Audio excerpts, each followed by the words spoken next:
വളരെ പ്രധാനപ്പെട്ട ഒരു വാർത്തയിലേക്ക്. കെ സുധാകരൻ കണ്ണൂരിൽ തന്നെ മത്സരിക്കും. UDF കൺവീനർ അടൂർ പ്രകാശ് കോന്നിയിലും മത്സരിക്കും.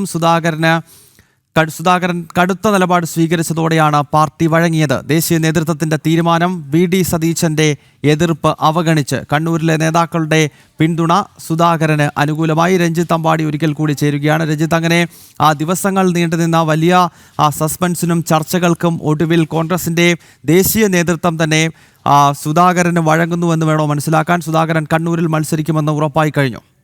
തീർച്ചയായും ഇപ്പോൾ ഡൽഹിയിൽ നിന്ന് പുറത്തു വരുന്ന ഏറ്റവും പ്രധാനപ്പെട്ട വിവരങ്ങൾ, കെ സുധാകരന് മുന്നിൽ കോൺഗ്രസ് ദേശീയ നേതൃത്വം വഴങ്ങിയിരിക്കുന്നു. കെ സുധാകരന് കണ്ണൂരിൽ മത്സരിക്കാൻ അനുമതി നൽകിയിരിക്കുന്നു. കെ സുധാകരൻ കണ്ണൂരിൽ മത്സരിക്കാനുള്ള നീക്കം ആരംഭിച്ചിരിക്കുന്നു എന്നുള്ള വാർത്തകളാണ് പുറത്തു വരുന്നത്. കെ സുധാകരനൊപ്പം തന്നെ UDFന്റെ കൺവീനർ അടൂർ പ്രകാശിന് കൂടി ഇളവ് നൽകിയിരിക്കുന്നു എന്നുള്ളതാണ് പുറത്തു വരുന്ന വിവരങ്ങൾ.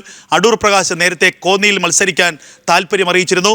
എന്നാൽ അടൂർ പ്രകാശിൻ്റെയോ അല്ലെങ്കിൽ MK രാഘവൻ്റെയോ ഒന്നും തന്നെ ആവശ്യം ഹൈക്കമാൻഡ് അല്ലെങ്കിൽ ദേശീയ നേതൃത്വം പരിഗണിച്ചിരുന്നില്ല എന്നുള്ളതാണ്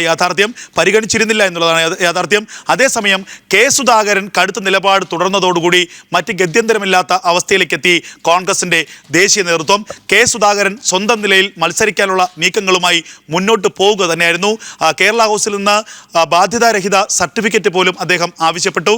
ഇത് തെരഞ്ഞെടുപ്പ് പത്രിക സമർപ്പിക്കുന്നതിന് മുൻപുള്ള നടപടിക്രമങ്ങൾ പൂർത്തിയാക്കുകയായിരുന്നു അദ്ദേഹം. അതോടുകൂടി തന്നെ കോൺഗ്രസിന്റെ ദേശീയ നേതൃത്വത്തിന് ഒരു കാര്യം മനസ്സിലായി: കെ സുധാകരനെ ഇനി അനുനയിപ്പിക്കാൻ കഴിയില്ല.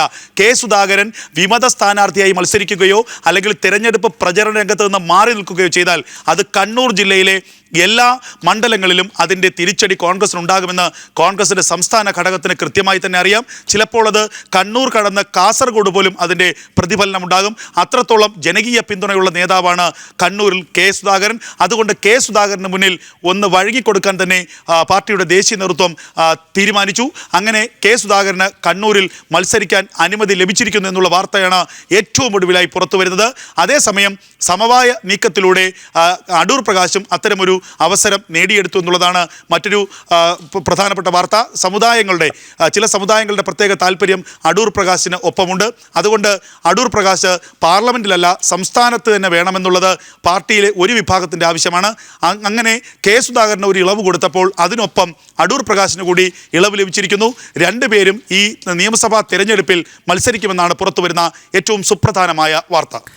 രഞ്ജിത്ത്, അപ്പോൾ നേരത്തെ കോൺഗ്രസിൻ്റെ ദേശീയ നേതൃത്വം മുന്നോട്ട് വെച്ചൊരു നിലപാട്, അല്ലെങ്കിൽ VD സതീശൻ ഉൾപ്പെടെയുള്ള കേരളത്തിലെ പ്രമുഖ നേതാക്കളുടെ നിലപാട് MP മാർ മത്സരിക്കേണ്ട എന്നുള്ളതാണല്ലോ. അപ്പോൾ ഈ രണ്ടു പേർക്ക് ഇളവ് നൽകുമ്പോൾ, നേരത്തെ സൂചിപ്പിച്ച കണ്ണൂരിൽ സുധാകരൻ, അതോടൊപ്പം തന്നെ കോന്നിയിലേക്ക് അടൂർ പ്രകാശും എത്തുമ്പോൾ മറ്റ് MP മാർ പ്രതിഷേധക്കൊടി ഉയർത്തുവാനുള്ള സാധ്യതയില്ലേ? കാരണം ഷാഫി ഉൾപ്പെടെയുള്ളവർക്ക് കേരളത്തിൽ വീണ്ടും സജീവമാകാനാണല്ലോ താല്പര്യം. ആ താല്പര്യം അവർ മുന്നോട്ട് വെക്കുകയും ചെയ്തിരുന്നു. തീർച്ചയായും അതാണ് ഇനി അടുത്ത പ്രതിസന്ധിയായി കോൺഗ്രസ് മുന്നിലുള്ളത്. രണ്ടു പേർക്ക് ഇളവ് നൽകിയിരിക്കുന്നു. ഷാഫി പറമ്പിൽ, MK രാഘവൻ അടക്കമുള്ള നിരവധി ആളുകൾ, ആ നിരവധി പേർക്ക് ഈ കേരള രാഷ്ട്രീയത്തിലേക്ക് തിരിച്ചു വരാനുള്ള താല്പര്യമുണ്ട്. ഒരു ഡസനോളം MP മാർ ഇത്തവണ മത്സരിക്കാനുള്ള ആഗ്രഹം പ്രകടിപ്പിച്ചിരുന്നു. എന്നാൽ അതൊക്കെ തന്നെ മുളയിലെ നുള്ളുകയായിരുന്നു കേരളത്തിലെ കോൺഗ്രസ് നേതൃത്വം, പ്രത്യേകിച്ച് VD സതീശനും രമേശ് ചെന്നിത്തലയും അടക്കമുള്ളവർ. കാരണം അവരൊക്കെയാണ് അടുത്ത മുഖ്യമന്ത്രി കസേര മോഹിച്ചു നിൽക്കുന്നവർ. അതുകൊണ്ട് ആദ്യമേ തന്നെ ഇത്തരം ആവശ്യങ്ങളെ തല്ലിക്കെടുത്താൻ സംസ്ഥാനത്തെ കോൺഗ്രസ് നേതൃത്വം ശ്രമിച്ചിരുന്നു. എന്നാൽ കെ സുധാകരൻ്റെ ഒരു വിഷയം വന്നതോടുകൂടി തന്നെ ഇവരുടെ കയ്യിൽ നിന്ന് അത് കൈവിട്ടുപോയി. കെ സുധാകരൻ അത്രത്തോളം ദേശീയ നേതൃത്വത്തിൽ സ്വാധീനമുണ്ട്. ഒടുവിൽ കെ സുധാകരൻ്റെ നിലപാടിന് വഴങ്ങേണ്ടി വന്നു എന്നുള്ളതാണ് അവസാനം പുറത്തു വരുന്ന കാര്യങ്ങൾ. ഇനി ഈ ഒരു സാഹചര്യത്തിൽ രണ്ടുപേർക്ക് മാത്രമായി ഇളവ് എങ്ങനെ അനുവദിക്കും? ഇനി ഷാഫി പറമ്പിൽ ആയിക്കോട്ടെ, MK രാഘവൻ ആയിക്കോട്ടെ, മറ്റു നേതാക്കളായിക്കോട്ടെ, ശശി തരൂർ ആയിക്കോട്ടെ, പലർക്കും സംസ്ഥാനത്ത് മത്സരിക്കണമെന്ന് താല്പര്യമുള്ളവരുണ്ട്. അവരും ഇനി ഇതേ ആവശ്യം ഉന്നയിച്ചാൽ അത് കോൺഗ്രസിൽ പുതിയ പ്രതിസന്ധിയായിരിക്കും ഉണ്ടാക്കിയെടുക്കുക. ഇനി അത് എങ്ങനെ മറികടക്കുമെന്നുള്ളതാണ് ഏറ്റവും പ്രധാനപ്പെട്ട കാര്യം. ഇതുകൂടാതെ തന്നെ ഈ MP മാർ മത്സരിക്കാനെത്തുന്ന ഇടങ്ങളിൽ സ്ഥാനാർത്ഥി മോഹികളായിരുന്നവർ, അല്ലെങ്കിൽ അവിടെ സീറ്റ് ലഭിക്കുമെന്ന് കരുതിയിരുന്നവർ, അവരും ഇനി ഈ വിഷയത്തിൽ പ്രതിഷേധവുമായി എത്തും. ഇതൊക്കെ കോൺഗ്രസിനെ വലിയ രീതിയിൽ ബാധിക്കുന്ന വിഷയങ്ങളാണ്.